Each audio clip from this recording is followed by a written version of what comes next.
Hey, what's going on, family? It's your girl P. Koffe Brown here in the great state of Texas by way of Houston. And I have come across a unique way for you to turn your phone into a well-oiled money-making machine with just a few clicks of a few buttons from learning a skill set that will not only pay you today, but it will pay you for life.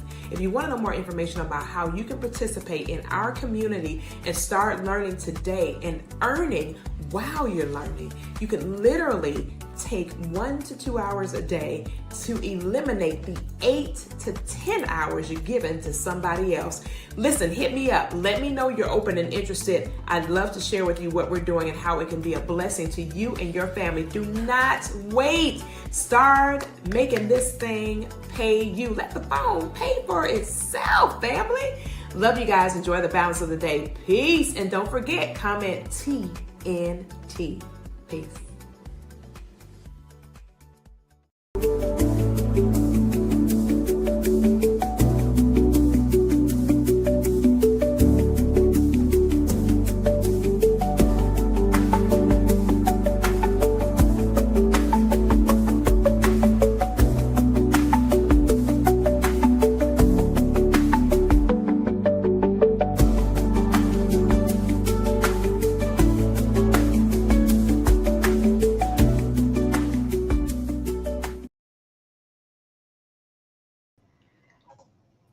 What's going on, family? What is up? Who is this we got up in this building? I know, right? Is that Jason the voice? Is that the voice? It's Jason Williams. It's definitely Jason Williams. Oh, it's the voice. It's the voice for me. Well, welcome home. How y'all doing? Doing well. That's what's up. So, I don't think you met the new suspect. I don't think you met Vincent. Vincent is new to the family.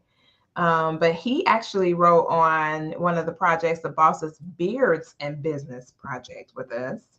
So he's new to this, but he's true to this. He knew this, but he's true to this. So, Vincent back. All the ladies are out and about because the tiny humans are going back to school. So all of our ladies are not on the show tonight. It's just me and all of our amazing men. Interestingly enough, all y'all got beards too. Yeah, in the process of growing it back a little bit, Yeah. I see what y'all doing with the beards. That's what I'm talking about. So listen, man, truly excited to have all of y'all in the building on this evening. Thank you for being here with me and sharing your time with us in the show on tonight. So we got to start off with the news as always. So this week, the news hasn't been as crazy, but rumor does have it that Trump is supposed to be having a meeting this upcoming Friday to infuse himself into another part of the world, of course, with the intent of bringing peace, some type of resolve. Him bringing peace? Okay. Yeah, some type of resolve, for some trauma that's going on in the Middle Eastern part of the world. But I'm like, I don't know if I really buy that Trump wants to be peaceful unless it's going to be for his benefit. That's the only reason why I would think he would want to be peaceful about anything, because it must be that it's going to benefit him. Right. That's what I was thinking. I was like, well, maybe it's going to be a benefit to him, and that's why he want to help, because he really not helping because it's really going to benefit him, but that's really not helping if I'm just saying. That's a good saying. Yeah. You know what I mean? I'm just saying. I ain't hear about him doing anything peaceful. I heard he's supposed to be trying to lock down DC starting tomorrow. He's supposed to be making some announcement or something that he's kicking all homeless people out of DC and putting them into some type of camp. And it was something else, and I can't remember what else. It's something else he's supposed to be doing. I can't remember what that is. Into a camp? What kind of a camp? That's what his exact words. Camp. Yeah, some type of camp. So I don't know if he's trying to move these people eventually to these farms that nobody want to work on, or what he's doing. Like, he's trying to force, I guess, a lot of our veterans and homeless people who you know, a lot of our veterans, unfortunately, are on the street. You know, they don't want to do anything when they come back or shell shocked, whatever, Yeah. and you know, and push them into some kind of camp. Sound like that's Jason, you heard about that too? I did. They say he is moving the homeless into camps, and he said, "All of you criminals, we are going to put you in jail Yeah, immediately." that. Yep, and I forgot. It's something else. It's one more thing, and I just can't remember what What the heck it Well, is. criminals? basically, he's gentrifying DC to the Right. point where, because he says he wants to clean it up and he wants to make our capital a beautiful place. So to do that, the homeless have to move, and all criminals are going straight to jail quickly. What criminals so. are what? I mean, all of the, okay, so So it's a group of criminals that's out. Is that what he's suggesting? And then on top of that is the dang, what was that? What was that? The he's trying to make it to where that's what it was. I don't know the proper wording for it, but he's trying to make it to where DC is not so easily traveled, if you know what I mean. You know how DC is Oh open, you yeah, can go yeah, and yeah, see the yeah. monuments and all of that other He's stuff. been saying that for a long while, where he wanted to make Right. DC more But exclusive. that was the other thing. That was the other thing. He's trying to find some He kind of wants to make way it more, to make it to where DC is pretty much locked down yeah, to on where the it's in and more out. exclusive, and you can't just drive up. You can't just Right. get off the plane and be like, that's "Hey, I'm Hold here." that on. DC as a whole. That's the crazy part about it to me. that sounds along the lines of something else, Right. You like understand what I'm saying? a bigger outcome or a bigger plan. Because Hmm. where in any state would you lock down the state where the local areas can have accessibility to it? And Right. You're then cooking. your wording, camp, that Yeah. don't sound right to me. No, he clearly said camp. So it's But supposed to be some type of tent it cities or doesn't something. sound right, because it doesn't sound like it's a place of refuge. It sounds like some kind of holding ground or something. There you go. You're hearing It what we're probably hearing. it probably is because he said it's going to he's going to move them far away from DC. Right. My question So is, if you really want to help the homeless, you have all these farms where ISIS then went in and took all the immigrants out. Why don't you hmm clean the homeless up and some of these veterans who have PTSD and put them out on a farm where they're away from civilization or things that can trigger them? It makes more well sense to me to do it that to way. Well, I mean, I hear what I you're mean, saying, but I hear free labor is what I keep hearing. You're Right. going to force people to Well, work. it's if you want to look at it like that, but a camp, that doesn't sound good to me. It No, don't it sound doesn't. like it's rehabilitating. It's not rehabilitating them in any manner. It sounds Correct. like you're practicing for something else.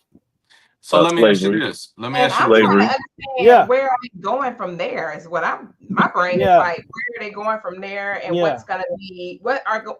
It's okay. So I give you an example. The mayor of Atlanta, he actually partnered with a nonprofit organization. This has been about maybe, I don't know, maybe 2 years now, where Hmm. he brought a dilapidated hotel and refurbished it completely to actually house homeless, but with the intent of rehabilitation, mental health structures, and various elements to get them back on their feet. It wasn't just like, Hmm. oh, we gonna just let y'all come move in here. No, there is a certain amount of time that they can be there. A certain amount of requirements have to be met in order for them to be able to stay, so on and Hmm. so forth, this and that. Now that makes sense to me. If you're That gonna makes take Mm-hmm, sense. people off the street, you're going mm-hmm. to help support them in getting rehabilitated, because their homeless population has gotten out of control, and in certain areas it's just outrageous. And so the mayor was like, we've got to do something. We can't That's a just good idea. leave these people out here like this. We got to do something. So he partnered with various nonprofit organizations. They got all the funding together to actually purchase a dilapidated hotel and then turn it into apartments. That makes They all sense. have sufficient everything that they need in there, and it does have some handicap accessible units as well for those that are handicapped that want to be. And the thing was, he was like, I'm not forcing people off the street. We're going out to identify the people that really just don't want to be out there. They're just stuck between a rock and a hard place. They've had a hard time. They're having some challenges finding housing or positions, or they need to have additional educational resources or some kind of technical training certificate, something for them to get on their feet. So we want to make sure that they're able to do that. So I'm not saying, oh, I'm just going on the street and just picking up homeless people, because everybody that's homeless doesn't want some people that are homeless are good with being homeless. They're good with the condition that they're in. Absolutely. Whereas, but the vast majority of homeless individuals do not want to be in there. So they basically were going out. They were having different city officials to help, so that it wouldn't turn into a big challenge to where, you know, sometimes if a person is homeless, they feel threatened if somebody comes up on them. It's all kind of different factors when it comes to dealing with the homeless. You can't just run up on them and say, hey, you want to go live somewhere? And they're going to be like, what? You know, because some of them get very aggressive and very violent because, like Vincent mentioned, PTSD symptoms and so on and so forth. So it just depends on what's going on with them as to how they're handling them. So they're getting the proper people out there to really, really try to start working towards making the city a better place for all citizens, not just, you know, the citizens who have all the wherewithal and the means to sustain themselves, but just to really be a beacon of hope and light for that whole community. So listen, it's a lot of news going on. On a good note, there was a church here in Houston, Texas called Transforming Lives Christian Church. They actually went and invested enough capital to purchase 500 pairs of tennis shoes for local children, not necessarily children that are a part of their ministry. They literally just told them what day and where to go to pick up the shoes. The cool part about that was they did not determine what shoes the children could get. The children were able to go shopping with their parents and pick the shoes that they wanted. I was like, oh, snap, clap. I was like, that is wonderful. So you can imagine that was an expensive venture for a nonprofit to undertake, because those, I mean, you think about it, you're talking about 500 children. They literally spend at minimum $5,000 at minimum to get those children some shoes. They also did, you know, they made sure that they all had backpacks and school supplies. They also did all kinds of giveaways and drives, and they kind of rallied the community together to really, really help, to be able to help at least 500 children. The goal is to double that for next school year, to be able to add value to 1,000 children next year. So that's going to be interesting to see that come to pass. And last news is 2025 came in, it said hello, and it's about to say goodbye. What's really going on? What you mean? Is it just me, or is this year just been like, it literally has been a blink and that's it? Like, no, definitely been a blink. Yeah. You know why I think it's been a blink? Because it's been full of so much drama. Yeah, there's been a lot going on this year. Well, where there's a lot of stuff going on. That's very there's a lot of stuff going on in people's lives and everything else, and they're so focused on that. Yeah. It has been a highly eventful year. That is very true. But you know what? I think election years have proven to be that time when the president, like that shift year, not the actual, you know, that last year going into the next year, this will be that first real year of a new president. It seems like that year kind of goes by fast because there's so much stuff that just happens during that time. That it's just a high impact year, I guess you would say. I would agree. Yeah.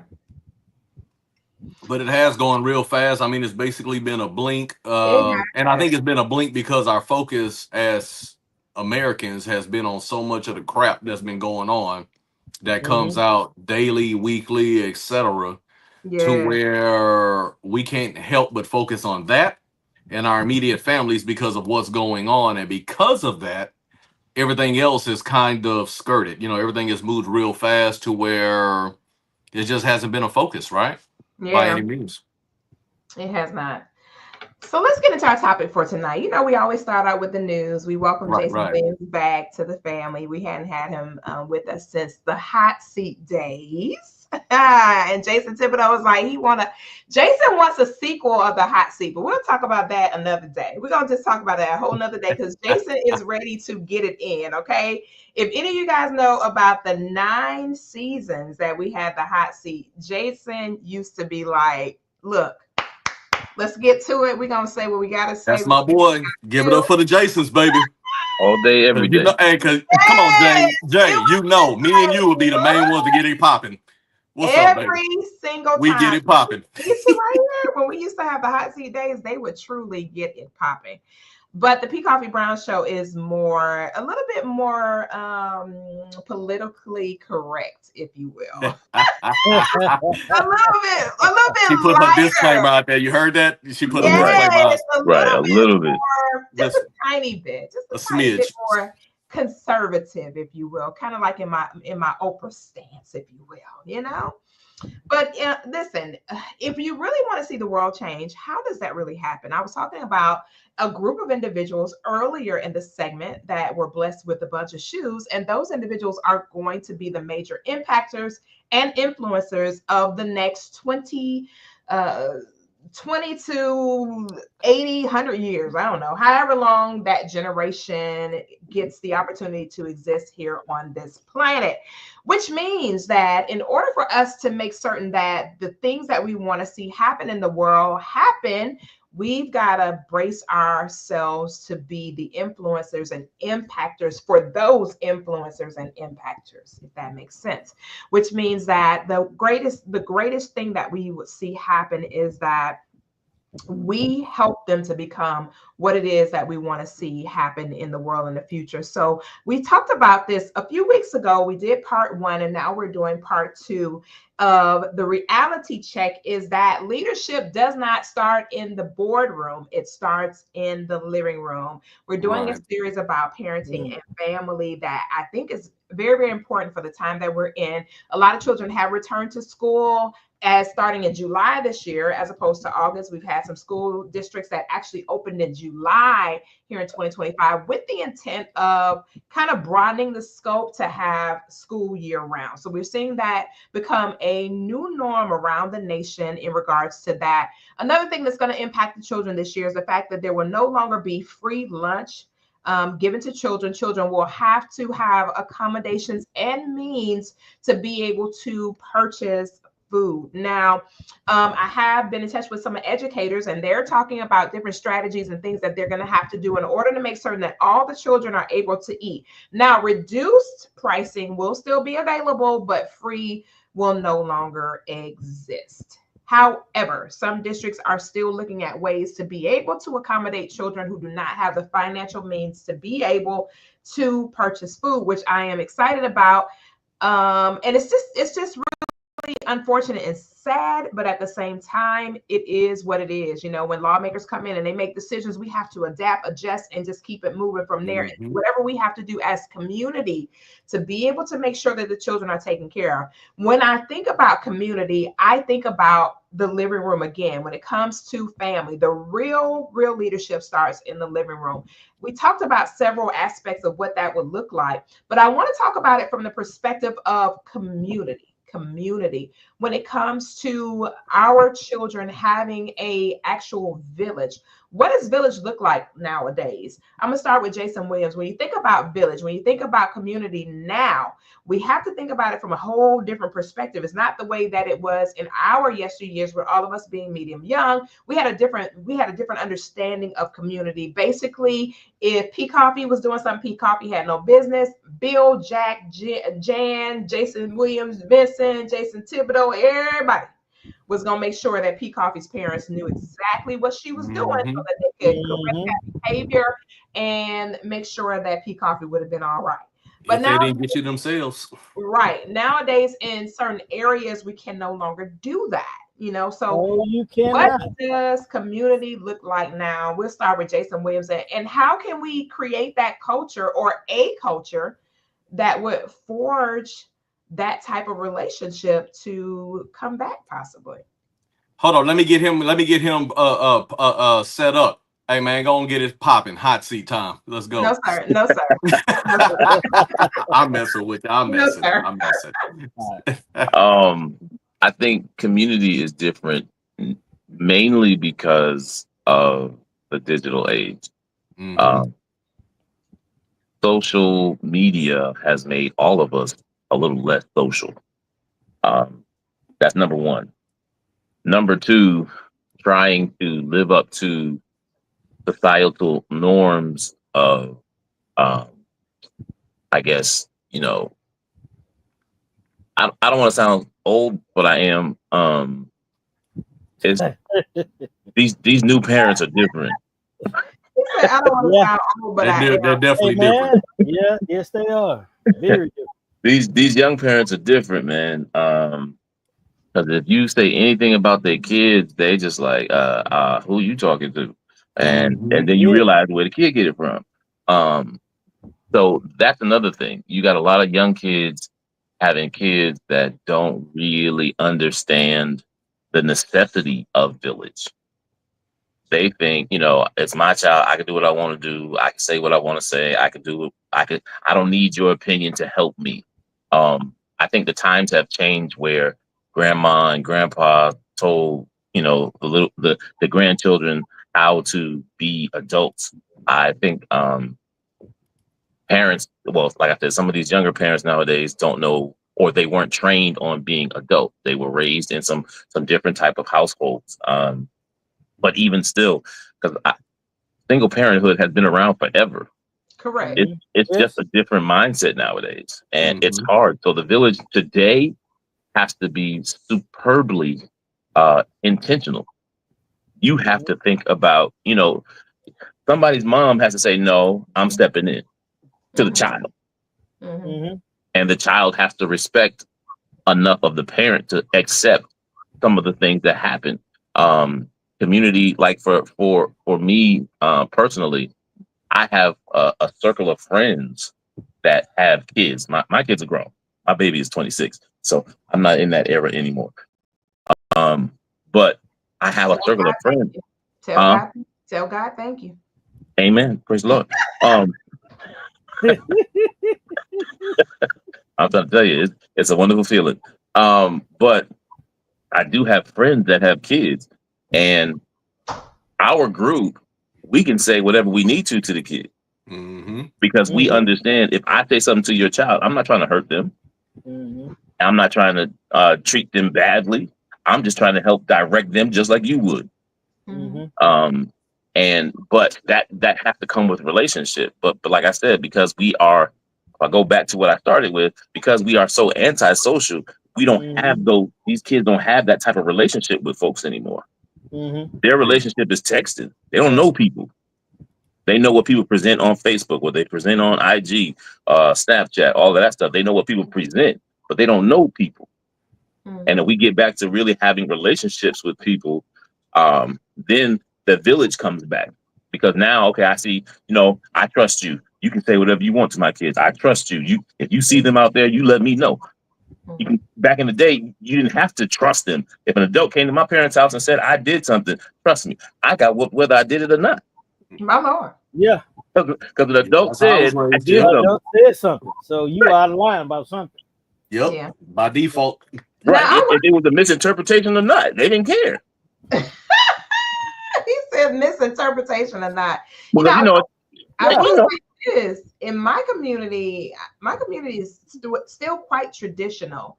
And, we have a whole group chat where if somebody's children have gone awry, people have gone so far as to put the pictures of the tiny humans in there and say, hey, oh I don't know wow. who your mom and daddy is. However, we need you to refrain from doing certain behaviors in the community because Mhm. it is causing problems. I And respect that. Mm-hmm. some of the parents we've seen before, like, would get a little bit of an attitude, but once they came to realize that it's a community effort to make sure we keep everybody safe, everybody taken care of, all the children. We want the children to arrive alive wherever they're going or whatever they're doing, and we don't want people to be harmed. And so when the parents kind of realized that the community was not trying to attack them for their specific child, then the response ended up being very, very positive. Initially, it was a little bit of, people got a little offended or whatever. But after a while, when they realized that nobody's trying to hurt your child, nobody's coming for your child, we just do not want to have dramatics to where people can't sleep at night because somebody's child has been harmed. I mean, we've never had a problem in our community and we didn't want it to start. And so, I appreciate communities still being like that, to where people can still feel like I can raise my children. Children are out here all day long riding their little bicycles and everything. And, in most communities, you don't even see kids riding bikes anymore. But in mine, they out here every night, because the sun still, goes down pretty late. They out here on their little bicycles with their little helmets on and riding around and all that kind of stuff. So it's still refreshing to see community. It's still refreshing to see garages open, people sitting in their yards and, hey girl, how you doing? Just kind of like a peaceful environment. And, people just who value family and home, and some people, of course, we got the nosy neighbors who want to know way too much information. However, it is what it is. Which brings me to my next question. Do you guys think that we as family people that have children and families, do you think that it would behoove them to start building rapport with their neighbors? Do you think that would be a good idea to start having, start to kind of create an environment where at least my name and I know yours? Yeah. And I noticed it. Okay, so when I had my last house, when I first moved in, some of my immediate neighbors, I was on a cul-de-sac street, and it wasn't a very long one, but I knew a few of my neighbors, and ironically, most of those outside of the next door neighbors were mostly people of color. I knew my neighbor across the street. He was of a different hue, a couple of them. One of them used to be a coach at U of H, football coach at U of H. But after he moved out, several of them I didn't really know. And then several of them down the street, I didn't really know. But the irony is that I was still fairly comfortable with the kid, riding the bike up and down the street, etc. But not so comfortable to where I wouldn't be outside. But I noticed the neighborhood I grew up in, I used to pretty much know everybody on the street. And before I went to college and moved out, as several new neighbors came in, I didn't have a clue of who those people were. They never introduced themselves. Even when I was outside, I would kind of wave and everything else. Sometimes they waved, sometimes they didn't, which I always thought was kind of odd as well, right? Just a friendly gesture, especially with my people being from the country. And it's gotten to the point, like what Jason was saying, social media has made us quite unsocial. And I noticed with a lot of the younger people, even when I used to mentor, they have a hard time talking to each other. They communicate quite a bit, but mostly nonverbal. And a lot of times away from each other. Like, I have daughters, I'm a girl dad. When my oldest one first started getting to that age to where, of course, boys wanted to try to talk to them, talk to her and her friends, it was funny that they went to the mall, talked about some guy approaching them, wanting to talk to one of the friends. And I was like, before you go any further, let me tell you how this probably played out. He left his friend group, walked up to y'all, said hello to her, asked her for her phone number, walked away, and then he almost immediately started texting. And she was like, how did you know that? I was like, because back in our day, we didn't have all those cell phones and everything else. If you was going to talk, you may have gotten a number, but you was going to have to talk. But this guy and several guys, as they progress through their ages, my oldest one is in college now. And several of these guys would just walk up, ask for a phone number, and completely walk off. And I just thought that was odd. And I was like, why do y'all accept that? Why do y'all accept that? Right. Yeah. I was like, if they can't get on the phone with you and have some good conversations and everything else, number one, if they can't talk to you in front of your friends, to me, that starts to spell out ill intentions, potentially, or somebody who's not strong enough to be in your life and possibly lead you. You know what I mean? Jay, if they can't hold a conversation. Because, not necessarily, Jay, and I'm going to say why. Every guy has went through this. You see a beautiful woman you want to talk to, Yep. and it's a group of women. 9 times out of 10, 3 of those women are haters. Oh, absolutely. And Absolutely. the fact that that guy had enough, courage to come up, approach this young lady and speak to him, I guarantee you, and Koffe, and tell me if I'm wrong, y'all have little nonverbal cues and little stuff that y'all do, little hating stuff, like those things you do. Oh, I That's a don't good do that. I don't do the hating stuff. I know, not you, but Okay, in all your right. circle of But females, you know what? You know what know what I'm happens? talking Yeah. about. And be honest. Listen, my circle don't do that. But go ahead. Okay. All right. I don't have a taste. Okay. Now I've seen other circles, but my Oh, no, okay. I don't move in circles like that. Vincent J, positive side eye. No, I'm very Jason. You know my circle. I don't move in a circle like that. I No, guarantee you, I've had the same circle for like 25 years, so I don't have that kind of problem. That's gonna hate in some form or fashion, and they see potential that you may not see. Right. But to make a long story short, it's not always like that, Jay. Because the guy may actually have intent, but man, if especially a young lady that you like, and as men, we've always felt like that. Like, man, I want to talk to her, but I got a whole council of people all in my business.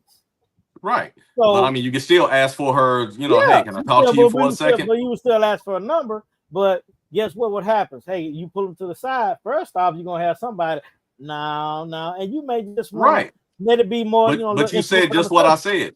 You just agreed with me, whether you realize it or not. Pull her to the side, say hello, hey, how you doing? I'd like to call you later or whatever. Get the number. But it's still a verbal conversation. Don't walk right back to your friend group and just immediately start texting. And to me, that's weakness. But to me, that's weakness. Here's another thing. This is an issue that has not just started. You talking about different generations of this. This goes all the way back to the first starting with millennials. It started with them. The disassociation with certain things, social. You got a lot of kids that are homeschooled. You got a lot of kids who their socialization is through video games, computer, talking on a remote, off of a headset and all that. But you see that with the adults too. Last time you went out to dinner, okay, you got someone in front of you. Why are y'all texting? Correct. That makes for a great date, Vincent. What are you talking about? We can sit next to each other, across from each other, and just text and laugh at the text. That right there. I'm sorry, you just triggered me with something. That right there at the dinner table. Hey man, I don't care what job. No, for real, it did, because I see a lot of it, man, and it's so pivotal, especially within your relationship, man. When we at this dinner table or in the car, put that phone down, man, so we can talk. Absolutely. Seriously. We gonna get some different topics coming out. Those are the things that keep you together.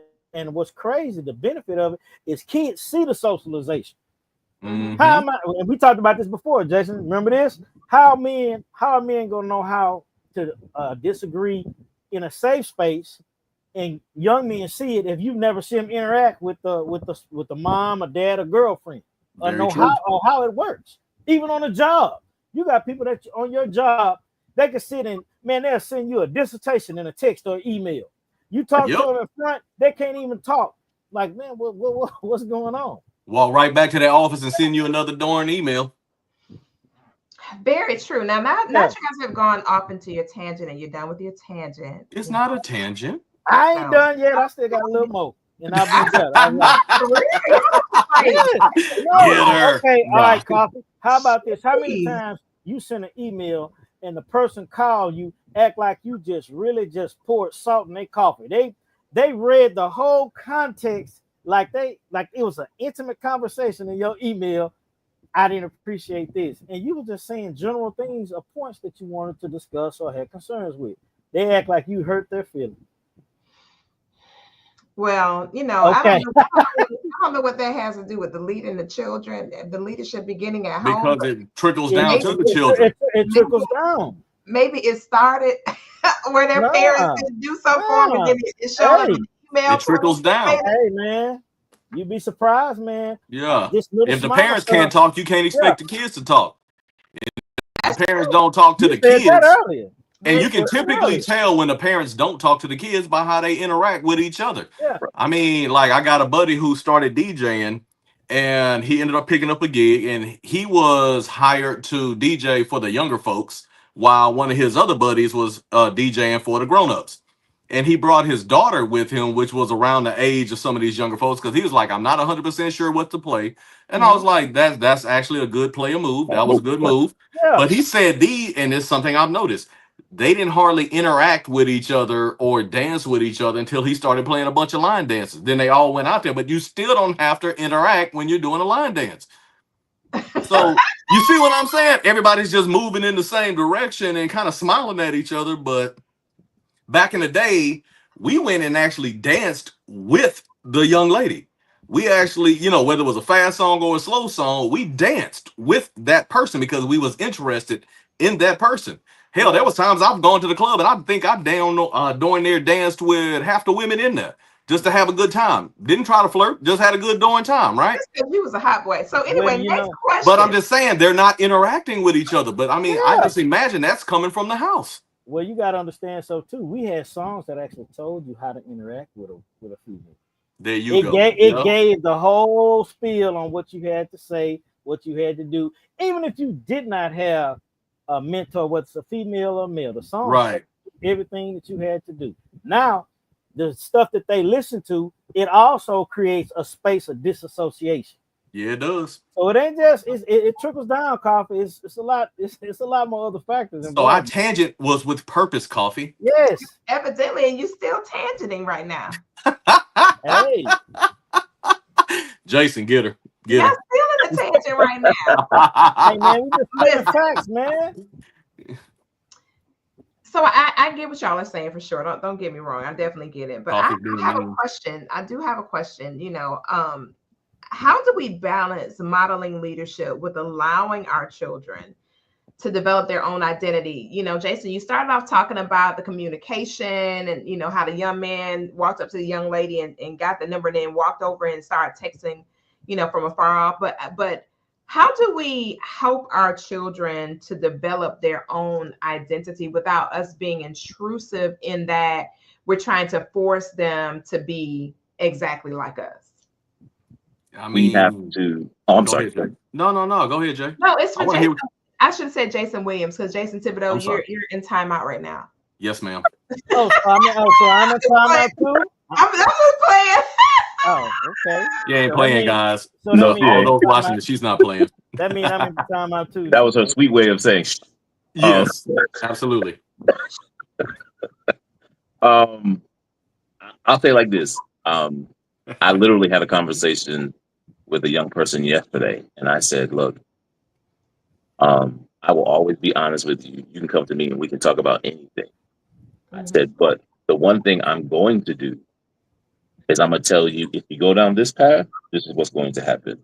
If you go down this path, this is what's going to happen. And I'm going to let you live with your choices and the consequences of your choices, which will teach you to make better choices.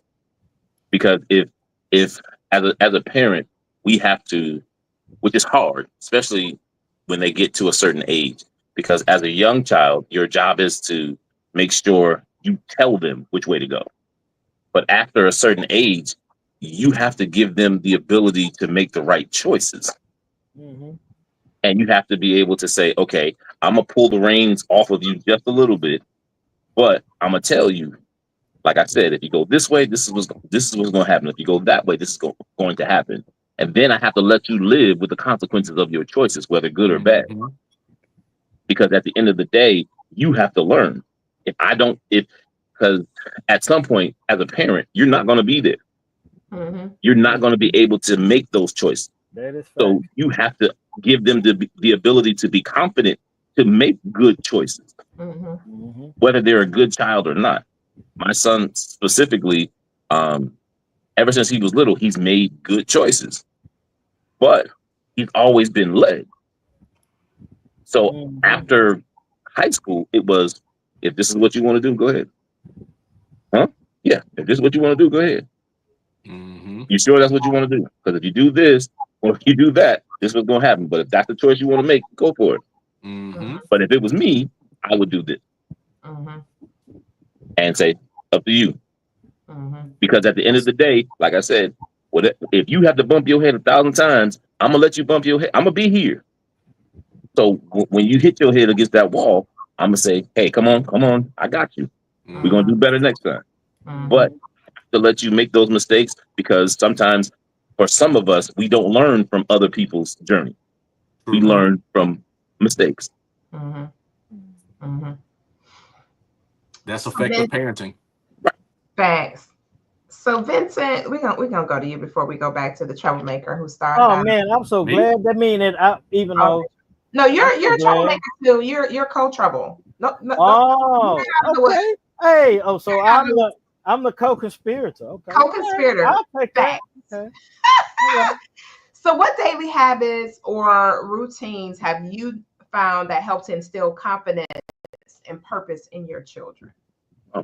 Well, you know what, Koffe? One of the big things that I use is I lead by example. I let them see me do it. I let them know and Jason, Jason Williams made a good point. I gotta say y'all, JW.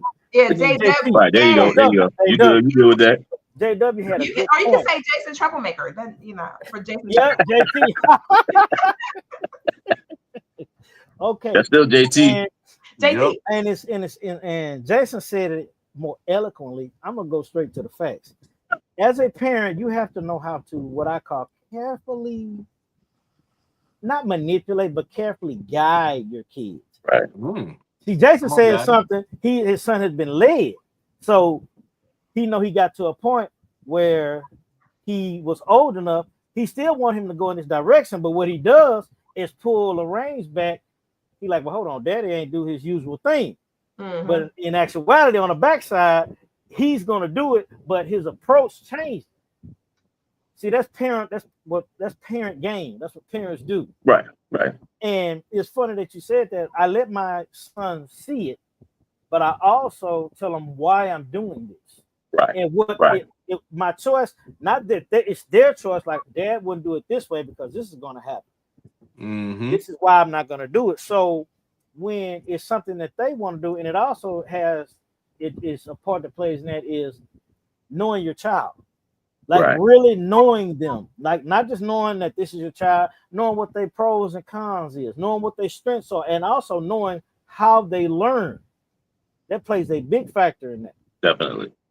So with like my youngest, my mini-me, literally mini-me. Yep, your little he watches what I do, and then he'll ask, well, Dad, why did you do it this way?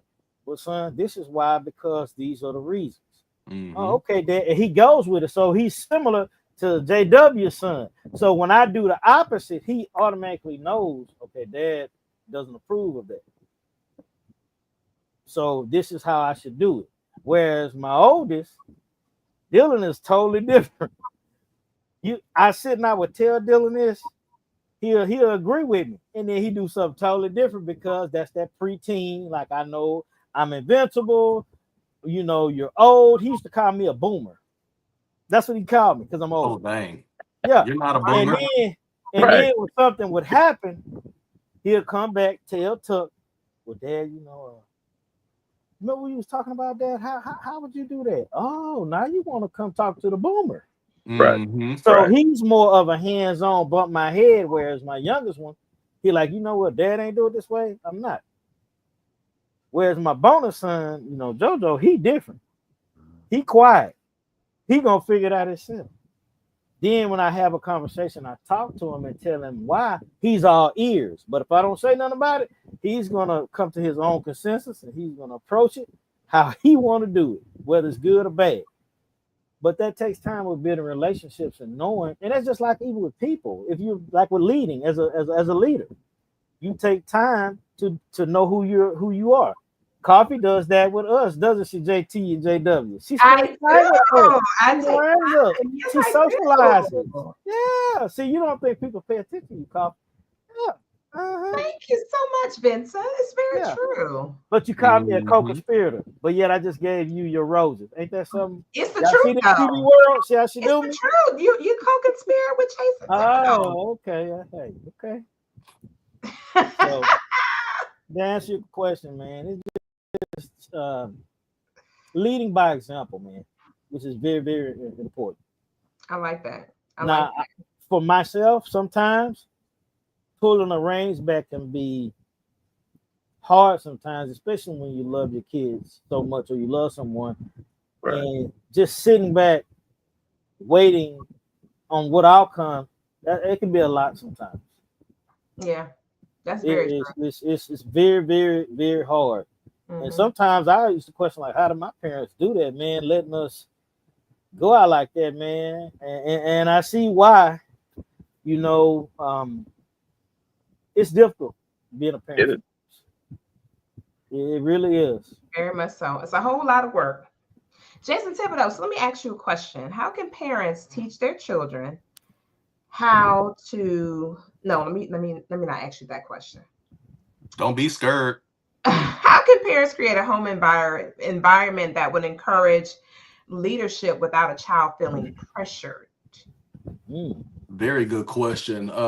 Because as a girl dad, I got to deal with a lot of emotion at times. That's estrogen.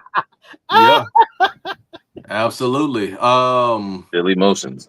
Yeah, it's still an emotion, but like what Vincent was saying, I try to lead by example, and that example is them seeing me do it. I don't want to always have to tell you what it is that I'm doing, but I also want them to understand that with any level of prosperity comes responsibility, and to understand what comes along with that.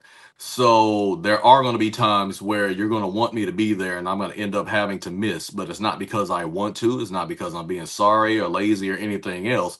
But when you come home and that yard is cut, you start to understand that, if you're going to have a household, it needs to be maintained. If you're, it did come home and something is repaired or their bed is put together, if I bought them a new bed or, bed set or something like that. So I may have missed something they wanted me to go to, but they also understand when they come home, there was something that changed, something that happened, and I think by example is the best way to teach leadership, but also to talk, communicate, for them to understand that, hey, you put me in an uncomfortable position. Like if there was something like what J Dub was saying, where there was a decision that was made, I'm going to make you live with that decision. However, you may have just put me in an uncomfortable position now because of said position, but this is what I plan to do to handle this for the rest of the family, right? And you have to be comfortable with living with the decision that you actually made, especially having a daughter in college. There was times she had to bump her head. I gave her the game, but she still had to bump her head and understand that what I was telling her was facts. It was maybe an uncomfortable fact, but it was still facts. So, you lead by example, you lead by communication, and you also lead by them having their own experiences, which is not always easy to do. Yeah, was that a good answer for you, Koffe? See, not always a troublemaker. I give good answers too sometimes, I like that. I really do. You like that? That. Yeah. Okay. Thank you. You're more than welcome. Yeah. And if it wasn't for your troublemaking, we wouldn't have so much flavor in the show. It's like frying chicken with no seasoning on it if you weren't here. I'm all seasoning. All seasoning all the time. Nobody wants fried chicken with no seasoning. Exactly. And I'm all seasoning all the time. I think that's the reason why I'm here. I don't know. Some people do. Some people do. Well, and if they do, I'm just saying. Well, they're building their own community in Arkansas right now, so right. They can that's a whole separate village. Oh man, won't he do it?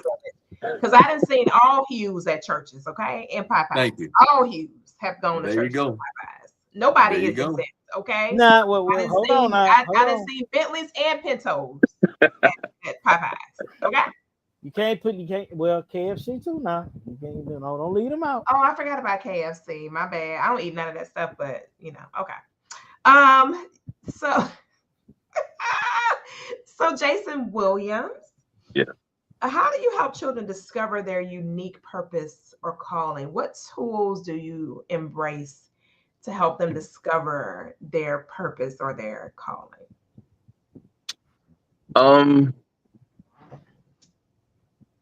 I try to I actually mentor a group of young men into the field of business that I'm in, and it was interesting to see how they were different than the kids I grew up with, but at the same time um, similar.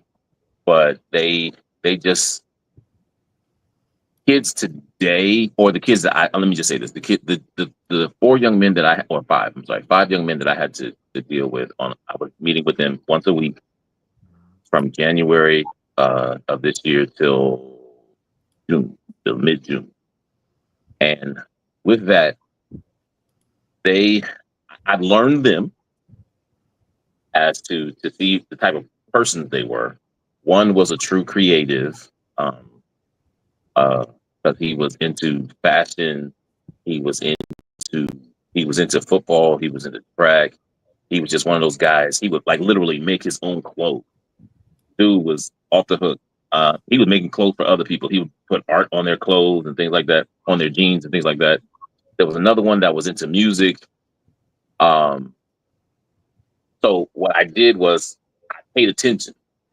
I paid attention to what drove them. And if I could see what drives you, then I can help you, kind of push you in that direction. Because a lot of times I don't think kids realize what their strengths are in their youth. They know they just love to do something, but they don't realize if it's the thing that you would do, whether you got paid to do it or not, that's probably your drive. That's that thing that if you could make money at it, you would. The type of person that I am, I'm a go-getter, and I've learned to monetize everything I love to do. So I drive that into everybody. It doesn't matter if you're just a janitor, you're just a truck driver, and I shouldn't say just, because a lot of people put, I guess, low status on things that they don't think if you're in a suit and tie, you're not making money. I know people that's working out in construction with a vest on, and they make more money than some of your CEO. Absolutely. But I try to drive the kids to find your strength and your uniqueness, because your uniqueness is what makes you stand out in the world. You stand out in the world because of the uniqueness about you. You could be doing the same thing someone else is doing, but the reality is the way you do it, you have an audience. You just have to be strong enough to stand still and keep doing what you're doing and not fall to the societal norms of, well, you got to do this to make a living. You got to do this to make a living. You got to do this to be successful. No, we're learning since COVID. There are so many people that have learned new ways to be successful, but they were forced into it. They were forced into it because either they lost their jobs, the companies closed, and things like that. But the reality is that's always been the way successful people made it. They found a niche and capitalized on it.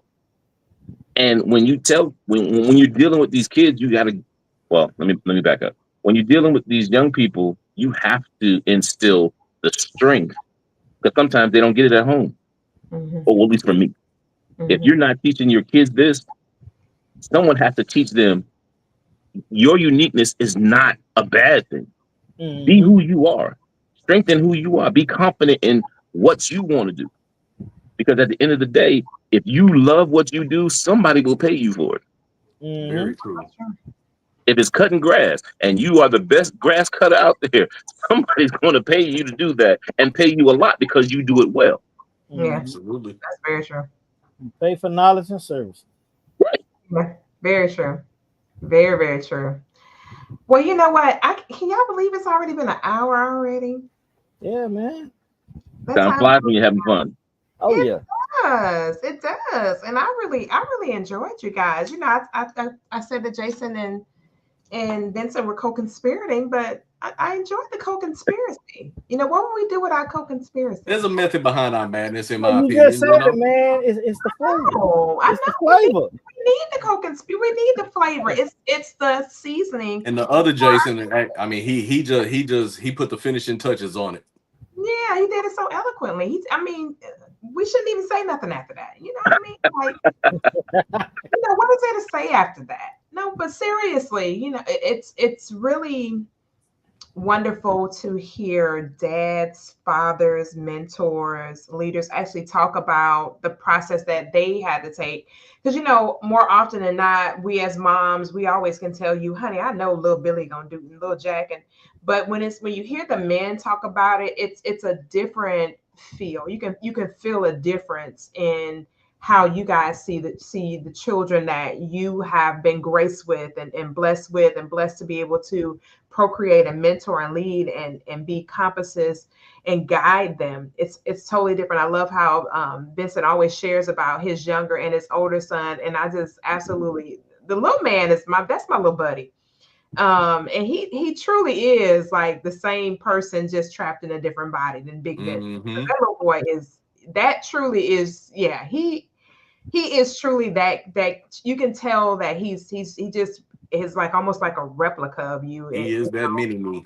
Yeah, like seriously, he's a real live mini me for real. And I love his spirit and how he moves about, you know, and he's so cool. Your oldest son, of course, he's cool too. Just little man reminds me so much of you. It's just interesting to watch. And then, you know, Jason Thibodeau and then Jason Williams with his amazing child. You know, he didn't tell y'all he got a whole celebrity at his house. Is she still home with you? No, she's in Arizona. She's in Arizona. Okay, yeah, his daughter, man. Have Jason Thibodeau? Have you ever heard that child sing? Mm-mm. Okay, I'm gonna need you to go to Jason Williams' page and pull up some of that child singing, because that I'm gonna have child. to go. I haven't talked to my boy in a while. I'm gonna have to catch up with him, man. For sure. We will. Because that baby there, that child can sing with an S-A-N-G. I love it. S-A-N-G. She can sing for real, for real. But seriously, family, thank y'all so much for tuning and tapping in and being with us each and every week as we share with you insights on leadership and family and the just growing gracefully as we continue to do everything that we have to do to be fantastic stewards over the life that we've been granted and given. And so with that, thank y'all for being here once again. We'll see you all again for another edition of the P. Coffee Brown Show. Until then, grace and peace. And remember, don't just love you, love somebody else.